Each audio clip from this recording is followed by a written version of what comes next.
biblioteca. Entonces va a sonar cada 15 minutos, no se asusten, ¿sí?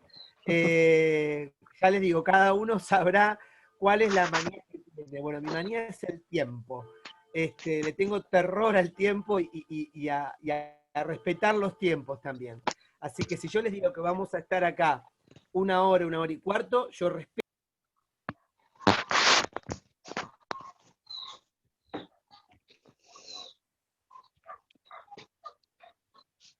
Ahí está. Bueno, como bien saben, hoy nos convoca un tema muy importante para la escuela primaria, ¿sí? Que es la alfabetización. Y como bien se denomina el taller, que tiene que ver justamente con alfabetización inicial, un derecho, una propuesta. ¿Por qué un derecho? Porque justamente hoy ya nadie discute que el aprender a leer y a escribir forma parte de un derecho inalienable humano, ¿sí? Porque aquel sujeto que no está alfabetizado, y alfabetizado quiere decir todo lo que entendemos por alfabetización, ¿no? Porque ya estamos seguros que alfabetizados no implica únicamente saber leer y escribir palabras, sino que además conlleva todo lo que tiene que ver con el acto de la comprensión, ¿sí? Porque a veces creemos que alfabetizar es únicamente decodificar. Y si bien es cierto que una de las grandes cuestiones de la alfabetización es la decodificación del sistema, y entendamos la palabra sistema como estructura, porque ustedes quizás en diferentes biografías o en diferentes teorías van a encontrar mucho la palabra sistema. Sistema quiere decir estructura. Cuando uno habla de qué es la lengua, ¿no? La lengua que hablamos, la lengua que dominamos, hoy ya no se discute si pensamos a partir de una lengua. Pensamos, sí, a partir de una lengua. Y si tenemos que definirla, la lengua es un sistema de signos, ¿sí? Es decir, es una estructura determinada que está llevada a partir de signos. Bien, esa lengua se adquiere cuando uno justamente nace, entra en una sociedad y aprende la lengua madre. Ahora, cuando llega a la escuela, tiene que reflexionar sobre ese sistema, sobre esa estructura, y aprender ahora a escribirla y a leerla. ¿Sí? Es ese paso de la lectura a la, justamente de la oralidad a la lectura y la escritura, es uno de los pasos que vamos a tratar de ver hoy. Pero también los que son maestros de primer grado, maestros y maestras, me gusta mucho la palabra maestro a mí, y maestra, de primer grado, y tienen mucha experiencia en esto, saben que las teorías pueden decir mucho, ¿no? Nos pueden decir, bueno, vamos a hablar de psicogénesis, vamos a hablar de conciencia fonológica, vamos a hablar de método global, ¿no? Todos los métodos que uno puede llegar a conocer sobre la alfabetización inicial, y aún así, cuando uno entra al aula se da cuenta en qué consiste la alfabetización, porque va a variar también los grupos. Pero también tenemos que ser conscientes como profesionales de la educación que alfabetizar es una decisión política, ¿sí? Si ustedes se ponen a pensar en el diseño curricular y en las teorías que hay con respecto a la alfabetización, hay una lucha ideológica muy grande, ¿sí? Una lucha ideológica grandísima respecto de cómo tenemos que alfabetizar. Y no se ponen de acuerdo. Y de hecho, no, tanto que hablamos del diálogo, que tiene que haber diálogo y demás, las teorías no dialogan entre ellas, sino que tratan de ver, bueno, quién tiene la razón. Y sabemos perfectamente, porque la psicología también ya lo ha demostrado, nadie en el fondo sabe a ciencia cierta cómo piensa y cómo lleva adelante un niño procesos. Nadie sabe a ciencia cierta. Lo que tenemos son teorías. Y eso es lo interesante de las ciencias, y eso es lo interesante de la educación. Nos manejamos con teorías. Teorías que pueden ir modificándose, que pueden ir cambiando, que dependen de los contextos, que dependen de muchas otras herramientas esas teorías. Entonces, bueno, voy a compartir con ustedes justamente la charla de hoy, esta introducción, por qué un derecho, ¿sí? La escuela primaria tiene el objetivo, y es uno de los grandes objetivos, que es alfabetizar. Siempre fue así, ¿sí? Sabemos, todos conocemos algún abuelo, algún tío, algún padre que hizo la primaria y terminó, por ejemplo, mi abuelo, hasta cuarto grado, frente a la escuela que está frente a la Plaza de José Paz. Yo la verdad con los números me pierdo, porque han cambiado tanto de números. Antes era la 2, ahora creo que, no sé si es la 2 o la 3, la que está frente a la Plaza de José Paz, que es del siglo XIX. Mi abuelo fue ahí, todavía mi abuelo vive, tiene 85 años, y solo hizo hasta tercer grado. Pero cuando yo veo la letra, veo cómo escribe, digo, bueno, la escuela fue eficaz ahí. Por lo menos esos 3 años que hizo, aprendió a leer y a escribir. Y por supuesto que no creo que pueda leer un texto argumentativo de una disciplina determinada, pero sí lee perfectamente el diario y lo comprende perfectamente. Es decir, esa escuela primaria de principios del siglo XX le enseñó a leer y a escribir y a comprender los diarios, ¿sí? Era el público que leía el diario. Recordemos, por ejemplo, el diario La Prensa, ¿sí? Bueno, hoy sabemos que tenemos chicos en tercer grado, en cuarto grado, en quinto grado, en sexto grado, que no saben leer y escribir. Y obviamente que uno puede analizar un montón de vertientes con respecto a esto, ¿no? ¿Qué es lo que pasa ahí? Y también tengamos en cuenta que la alfabetización no es únicamente un problema de la escuela pública. En la escuela privada también ocurren estos problemas. Los chicos terminan la unidad pedagógica una parte sin leer y escribir, ¿sí? Entonces, bueno, ahora tenemos que preguntarnos por qué ocurre esto, ¿no? Entonces, yo me dediqué un tiempo a preguntarle a docentes. ¿Se ve la pantalla?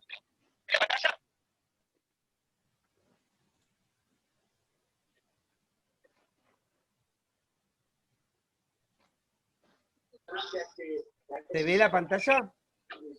Sí, se ve. Sí. Gracias, gracias.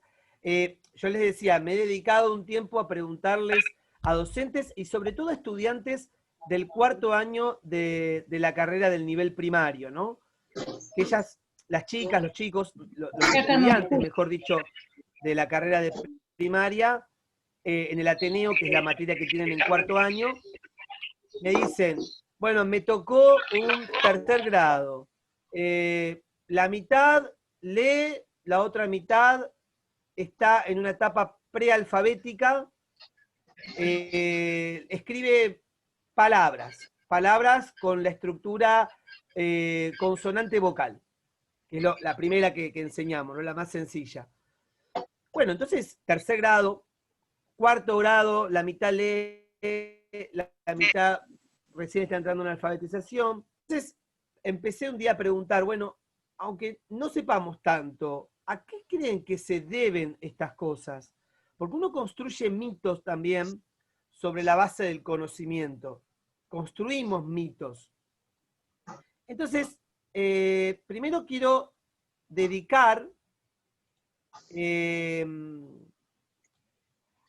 esta charla a quienes nos han enseñado a leer este mundo para que podamos reescribirlo, ¿sí?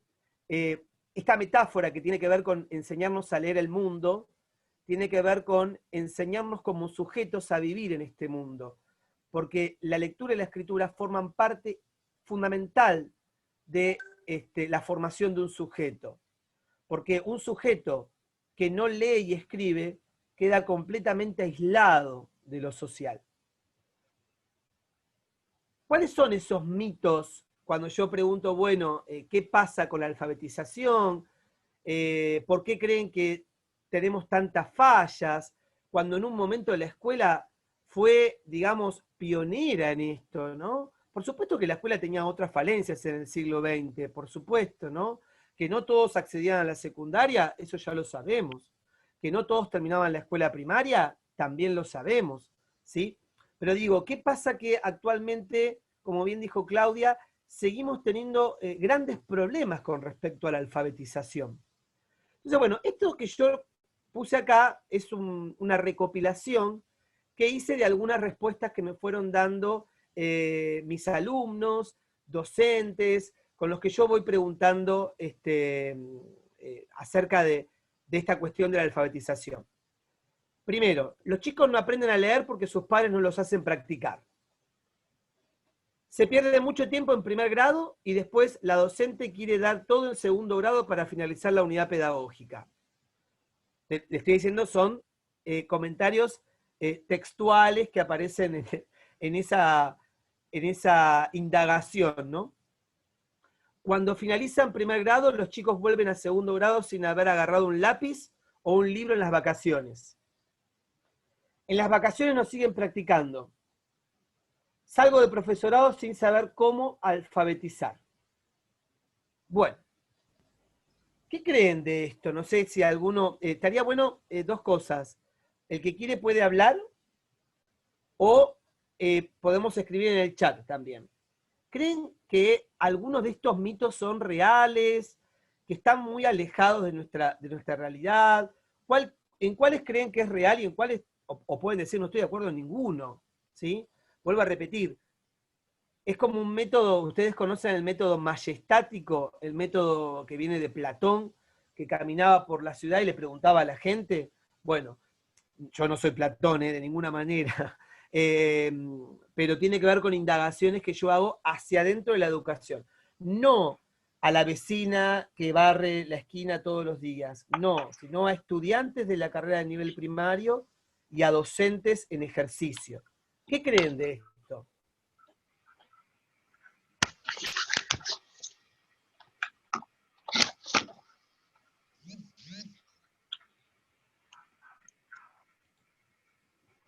¿Están de acuerdo? No, no puedo ver el chat acá. Hola, ¿qué tal? ¿Me escuchan? Sí, sí, sí, te escuchamos. ¿Qué tal? Soy Marcela de la EP 21, hay muchas caras conocidas ahí, también de la EP 29. Bueno, soy docente de 19 años, de los cuales varios estuve en primer grado, con la secuencia no hasta segundo. Mi experiencia, obviamente que no, estoy diciendo que es la realidad, ¿no? Mi experiencia personal, creo que lo que falta es motivación. Yo creo que los chicos aprenden a leer y a escribir solos. Es mi teoría como docente en cuanto a mi experiencia. Motivándolos, mostrándole las herramientas, el chico se larga solo. Es mi humilde opinión. Bien, bien. No, pero es muy importante porque tu opinión tiene que ver con la experiencia. Sí. Y la experiencia no te lo da los libros, ¿no? Te da la experiencia diaria. Sí.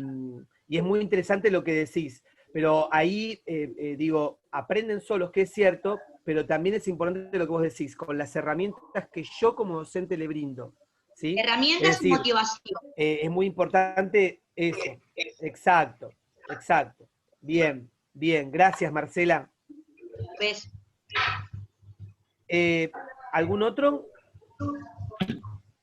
Muchas alumnas me decían esto, ¿no? Que en las vacaciones los chicos no practican.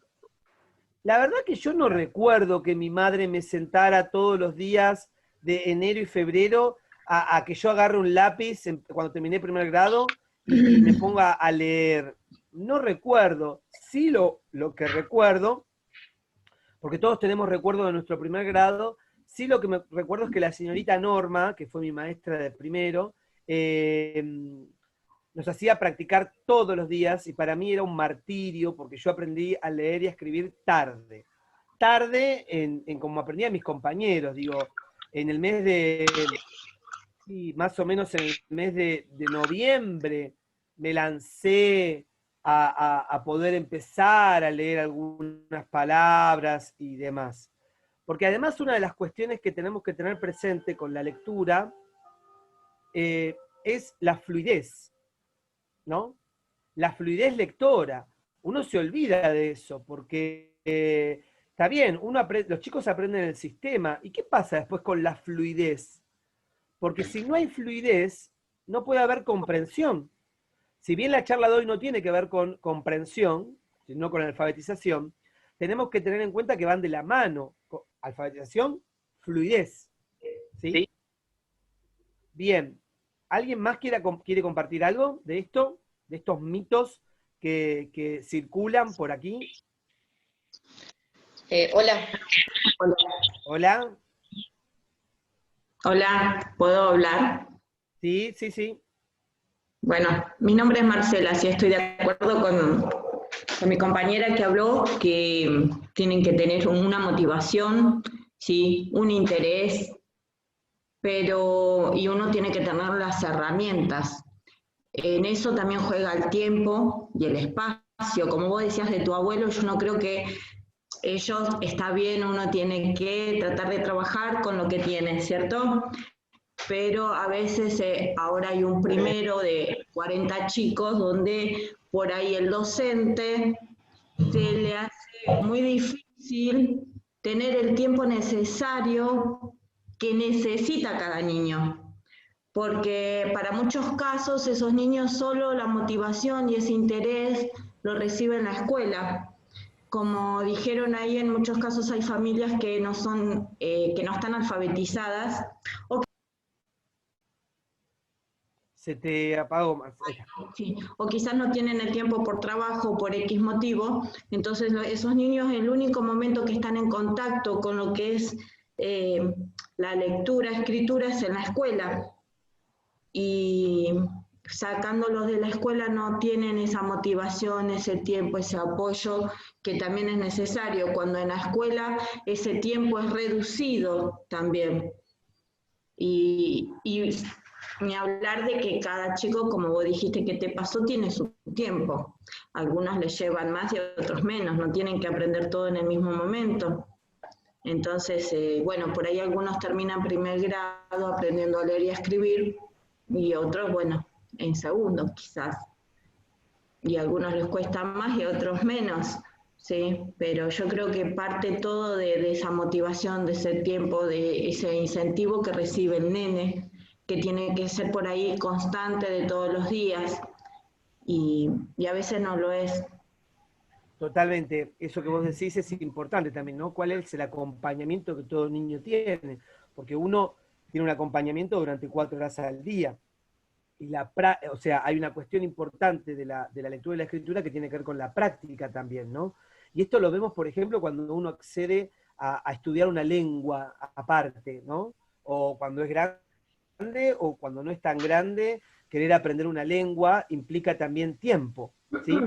Si bien es cierto que hay muchas investigaciones que ahora vamos a ver en el ámbito de la educación y sobre todo investigaciones que vienen de varias corrientes, los chicos tienen otra plasticidad para poder aprender a leer y escribir, ¿sí? Por supuesto, cada uno tendrá imágenes. Yo también tengo una imagen muy clara que cuando me costaba leer y escribir, todos los días mi papá se sentaba, mi papá, no mi mamá, mi papá se sentaba todos los días conmigo a practicar. Y me leía. Él leía y yo tenía que repetir. Él leía y yo tenía que repetir. Pero digo, esa es una imagen muy presente que tengo de mi propia alfabetización, ¿no? Es decir que lo interesante acá es que se ponen en juego un montón de cosas cuando hablamos de alfabetización, porque también es cierto que la escuela, en algunas oportunidades, también tiene que dar respuesta a un gran problema que es la pobreza, ¿sí? Que antes quizás no estaba tan presente. Cuando hablamos de cómo se alfabetizaba, en mi caso, mi abuelo, ¿no?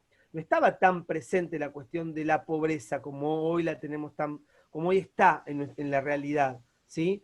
Mientras que, por eso les digo que la alfabetización va por muchos caminos.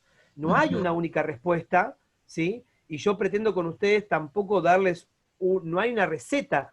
¿Qué es lo que pasa con los estudiantes a veces que quieren una receta? No, tenemos teorías, hay un montón de teorías, y el que tiene esa experiencia de estar en primer grado sabe que ciertas teorías justamente les es útil en ciertos momentos y otros no. Pero lo que sí coincido de todo lo que está acá, porque los estudiantes me lo dicen, no sé si tenemos a alguien que hace poquito terminó la carrera del nivel primario, que nadie les enseñó a alfabetizar. Esto es algo que me dicen muy frecuente. Yo trabajo en varios profesorados de la zona y todos me dicen, nadie me enseñó a alfabetizar. O por lo menos no me enseñaron cuáles son los métodos de alfabetización, ¿no? Eso creo que sí es una realidad y que los profesorados tenemos, digo plural porque yo trabajo en el profesorado, reflexionar sobre esto. ¿Sí? ¿Estamos enseñando a los estudiantes que egresan de la carrera de primaria a alfabetizar, a que tengan herramientas para alfabetizar? No sé si acá hay alguien que hace poquito terminó su profesorado. Si quiere compartir alguna experiencia, no tiene que nombrar el lugar donde egresó, ¿eh? No tiene que nombrar. No sé si hay alguien acá que hace poquito que terminó la carrera.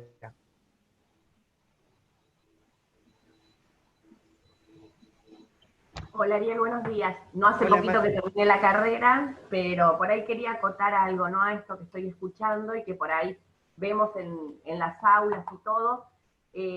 Como decía recién Marcela, lo importante que es saber que se está trabajando en grupos heterogéneos, que muchas veces se pierde de vista eso y las intervenciones o las estrategias que se utilizan en cuanto a la alfabetización, se trabaja para un grupo homogéneo, que no es así, y hay que respetar que cada nene tiene sus tiempos, que cada nene necesita intervenciones distintas. Muchas veces las chicas salen del profesorado, me pasa cuando voy a observar a algunos primeros, y vienen queriendo, y voy a enseñar a leer y escribir, y agarran el pizarrón y agarran el mismo juego, y hay nenes que necesitan otras formas, otras maneras, otras intervenciones. Eso es lo que por ahí no miramos, el grupo heterogéneo que tenemos, los tiempos que necesitan. Por ahí es lo que más nos pasa en los primeros. Exacto, exacto. Yo creo que la unidad pedagógica en ese aspecto, bueno, está bien pensado por esto mismo de lo que hablamos, ¿no? De la heterogeneidad. Sí es cierto que a veces, no, vuelvo a repetir, no estoy hablando de alguien puntual, sino que también como profesionales de la educación tenemos que ponernos a pensar en estas cosas. ¿Qué hacemos en primero y después qué hacemos en segundo? ¿No? Los que han tenido esa unidad pedagógica, que muchas veces, en primer grado, algunos docentes se relajan, ¿no? Y después quieren dar todo de golpe en segundo. A mí me llama poderosamente la atención que, qué pasa en segundo grado cuando queremos dar, por ejemplo, sustantivos. O he visto clases en segundo grado de enseñanza de la tildación. Y esto lo he visto. Digo, ¿tenemos que enseñar a tildar a un chico de segundo grado? La pregunta, igualmente, no, acá hay muchas preguntas que van a surgir y no nos va a dar el tiempo, obvio. Pero otra pregunta que nos tenemos que hacer es ¿cuándo debemos enseñar ortografía y cuándo debemos enseñar gramática? Gramática en el aspecto de enseñarla, porque después está la gramática inconsciente, ¿no? Todo niño tiene una gramática inconsciente, por lo tanto un niño dice, hoy leí un libro. Y cuando dice hoy leí un libro, es porque tiene conciencia de tiempo. No dice hoy leer un libro, ni hoy leeré un libro. No, dice hoy leí, o ayer leí, ¿no? Es decir, esa cuestión de tiempo que está marcado por el verbo tiene que ver con la conciencia que tiene respecto de su propia lengua. Ahora, ¿qué pasa cuando enseñamos verbos y no lo pueden aprender? ¿No? Ahí ya tiene que ver con una cuestión de gramática. Pero digo, yo he visto planificaciones, he visto secuencias en un segundo grado, querer que un chico entienda la categoría del sustantivo, ¿no? O querer que un chico entienda la diferencia entre un sustantivo y un adjetivo, pero como categoría gramatical, no como diferencia de palabra, no como con la pregunta, por ejemplo, ¿qué es y qué hace? O qué es y cómo es, que serían las preguntas que tendrían que guiar a un chico en primero y segundo grado todo el tiempo. Cuando yo digo Juan es estrafalario o Juan es bueno, bueno responde a la pregunta ¿cómo es? Juan responde a la pregunta ¿quién es? Entonces, cuando yo trabajo con todas estas preguntas, en primero y en segundo grado, recién en un tercer grado puedo dar la categoría sustantivo y adjetivo. Pero la categoría es muy abstracta. Yo tengo alumnas del nivel terciario que todavía no saben la diferencia entre un sustantivo, un adjetivo y un verbo. ¿Sí? Y pretendemos que un chico lo aprenda en segundo grado. Entonces también nos pasa eso, ¿no? que queremos, insisto, dar tildación, que un chico comprenda el concepto de tildación en segundo grado, ¿sí? Cuando todavía no adquirió el sistema, vuelvo a la palabra sistema, ¿no? Cuando no adquirió la conciencia de su propia lengua que escribe. Entonces, bueno, hay varias cuestiones acá. Voy a seguir avanzando porque si no, no vamos a terminar nunca. Pero está bueno largar como, digamos, modos de pensar todas estas cosas, ¿no? Que aparecen en nuestra escuela, que aparecen en lo cotidiano y que no podemos hacer la vista gorda. Algo es cierto, ¿no? Algo sorprendente ocurre, según determinadas investigaciones, entre los 5 y los 7 años de edad. A veces ocurre un poco antes, y eso tiene que ver con la cantidad de estímulos que un chico recibe, ¿no? Y no vamos a discutir acá si es bueno o es malo en términos morales, ¿sí? Porque también tenemos chicos que entran al primer grado leyendo y escribiendo. No digo que sea la mayoría, y tampoco voy a poner a discutir acá si está bien o está mal, porque eso también tiene que ver con los estímulos que recibe de la casa. Pero sí sabemos que hay una edad, que va entre los 5 y los 7 años, que los chicos aprenden a leer, ¿sí? De hecho, hay países donde la alfabetización está puesta obligatoriamente en los 5 años. Les cuento una pequeña experiencia. Claro, el tema es qué reflexión se hace de eso, ¿no? Yo tuve la suerte del 2018, por una beca y demás, ir a México y trabajar en México con la cuestión de la alfabetización inicial.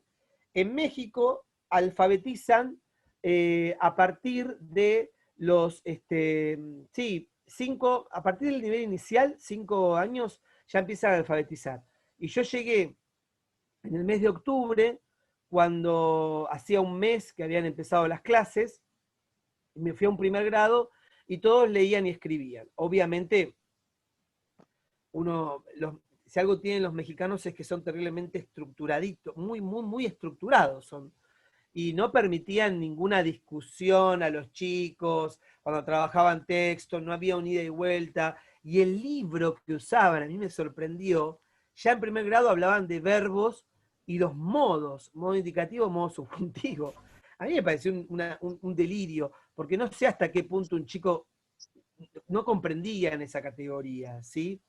Pero digo, sí lo que mostramos acá es que, bueno, esos niños biológicamente son iguales a los nuestros.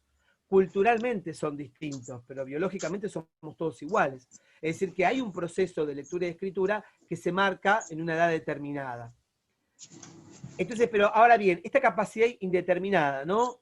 Esta cuestión de que un chico pueda aprender a leer a los 4 o los 5 años, que está demostrado también, ¿tiene que ver con una capacidad innata de nuestro cerebro? Esta cuestión innato de nuestro cerebro es lo que tanto se discute en la psicología cognitiva y lo que tanto se discute, por ejemplo, en la lingüística generativista, ¿sí? Que fue Chomsky en ese aspecto, que habla, o que dice, mejor dicho, que en una parte del cerebro se encuentra lo que él denomina la GU, la gramática universal. Y eso permite que todo chico pueda acceder de muy temprana edad a la lectura y la escritura y a la oralidad. Pero también otra pregunta, ¿no? ¿Esto dependerá estrictamente del ambiente que tiene que ver con el ambiente familiar? Claramente, un chico que recibe estímulos desde muy chiquito tiene otra preparación respecto del niño que no ha recibido estímulo, y por eso existe también la carrera de estimuladores temprano para otras capacidades justamente en los niños, pero todos conocemos acá alguna madre, o personal también, ¿no? Que cuando tenía a su hijo de 4 años le compraba lápices, o le enseñaba cómo manejar la motricidad, o le compraba cuadernitos para pintar, ¿no? No puedo verle las caras porque estoy con otra, pero calculo que más de uno era así, ¿sí?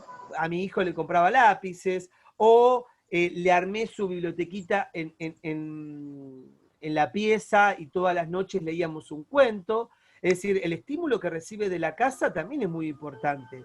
Y después va a venir, lo que recién comentaban ustedes, el estímulo que yo como docente le doy en el aula. Ese estímulo que el niño va a recibir, que tenemos, como hablamos de grupos heterogéneos, niños que ingresan a primer grado con mucho estímulo y niños que no han tenido ningún estímulo. Incluso uno se sorprende cómo en primer grado todavía hay niños que yo le tengo que enseñar cómo agarrar el lápiz, ¿no? Porque nunca a nadie le dio un lápiz o una hoja o un dibujo para pintar, ¿sí? Es decir que, fíjense que esta pregunta de qué dependerá, y es muy abierta en ese aspecto, ¿no? Pero sí creo que tenemos algunas respuestas para esto. Alberto Mangel, que fue director de la Biblioteca Nacional, un gran teórico, tomando una cita de Nicolás Adam, que ya en 1787 decía, ¿no? Cuando enseñamos un objeto a un niño, un vestido, por ejemplo, ¿se nos ocurre mostrarle por separado los adornos primero, luego las mangas, después el delantero, a continuación los bolsillos, los botones, y así sucesivamente? Por supuesto que no. Se lo enseñamos entero y le decimos, esto es un vestido. Bueno, esto de cómo accedemos es una hermosa metáfora para ver cómo enseñamos la lectura y la escritura. Yo creo que ya en primer grado se ha mejorado mucho, que el docente, el primer día, no digo el primer día de clase, pero ya automáticamente los primeros meses de clases le presenta el alfabeto completo, ¿sí? No trabajamos letra por letra ya, quiero creer, eso no lo he visto, como si trabajábamos mucho de nosotros cuando nos alfabetizábamos, ¿no? Recuerden eso de una nueva, la M, o la señora tal, todas señoras casadas, como dice Matilda, y teníamos con un punzón, ¿se acuerdan que hacíamos la letra, la dibujábamos y demás? Bueno, hoy eso no. Nuestra alfabetización consistía en ir de a partes, ¿no? Incluso recordamos prácticas de un alumno que decía una palabra y la docente decía,